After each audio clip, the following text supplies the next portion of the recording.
வணக்க மக்களே, ஒரு வாட்சிங் இன் not cinema with me Divya. இப்ப சோஷியல் மீடியால வந்து பாத்தீங்கன்னா இவருக்கு கல்யாணமா, அடடா இன்விடேஷனே வந்து மங்களகரமா இருக்கேப்பா அப்படின்ற மாதிரி எல்லாருமே வந்து பாத்தீங்கன்னா ஃபைனலா இவர் கல்யாணம் பண்ண போறாருப்பா அப்படின்ற மாதிரி செம ஹாப்பில இருக்காங்கன்னு சொல்லலாம்.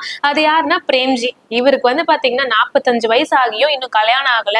ஆனா இந்த வருஷம் ஸ்டார்டிங்ல பிரேம்ஜி என்ன சொல்லியிருந்தாருன்னா, நியூ இயர் ட்ரீட்டா இந்த வருஷம் கல்யாணம் கண்டிப்பா நான் பண்ணிப்பேன் அப்படின்ற மாதிரி சொல்லி இந்து அப்படின்றவங்க கூட வந்து சில போட்டோஸ் எல்லாம் கூட ஷேர் பண்ணியிருந்தாரு.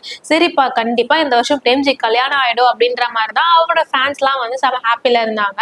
அதுக்கேத்த மாதிரி இப்ப ரீசெண்டா சோஷியல் மீடியால வந்து பாத்தீங்கன்னா ஜூன் 9ஆம் தேதி திருத்தணி முருகர் கோயில்ல வந்து பிரேம்ஜி அண்ட் இந்துக்கு கல்யாணம் நடக்க போகுது. க்ளோஸ் ஃப்ரெண்ட்ஸ் அண்ட் ஃபேமிலி மட்டும் தான் வந்து வர போறாங்க அப்படின்ற மாதிரி வந்து சோஷியல் மீடியால வந்து ஒரு பத்திரிக்கை வந்து பரவிட்டு இருக்கு.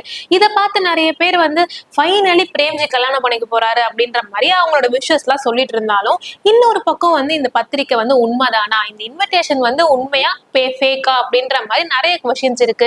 ஏன் வந்து பாத்தீங்கன்னா கல்யாணம் பண்ணிக்க போறேன்னு சொன்ன பிரேம்ஜி உண்மையாவே வந்து ஜூன் மாசம் வந்து அவர் கல்யாணம் பண்ணிக்க போறாரு அப்படின்னா அதையும் அவர் வந்து அபிஷியலா சொல்லியிருப்பாரு. ஏன் இன்னும் சொல்லல? இல்ல வெங்கட் பிரபு, இல்ல அவரோட அப்பா கங்கை அமரன் அப்படின்னு யாராவது ஒருத்தவங்களாவது வந்து இந்த விஷயத்த ஷேர் பண்ணிருப்பாங்களே. இன்னும் அவங்க சைட்ல இருந்து எந்த ஒரு அபிஷியலாவே கல்யாணம் நடக்க போதுன்னு சொல்லாதப்ப இந்த இன்விடேஷன் வந்து ஃபேக்கா தான் இருக்கும் அப்படின்ற மாதிரி நிறைய பேர் சொல்லிட்டு இருக்காங்க. கூடிய சீக்கிரம் வந்து பிரேம்ஜி எனக்கு கல்யாணம் நடக்க போதா இல்லையா, இந்த இன்விடேஷன் வந்து உண்மையா இல்லையா அப்படின்னு சொன்னாதான் தெரியும். நீங்க இந்த விஷயத்தை பத்தி என்ன நினைக்கிறீங்க அப்படின்னு கமெண்ட் பாக்ஸ்ல சொல்லுங்க. இந்த மாதிரி ரெகுலரான அப்டேட்ஸ்க்கு மறக்காம என்ன சினிமாவை சப்ஸ்கிரைப் பண்ணுங்க.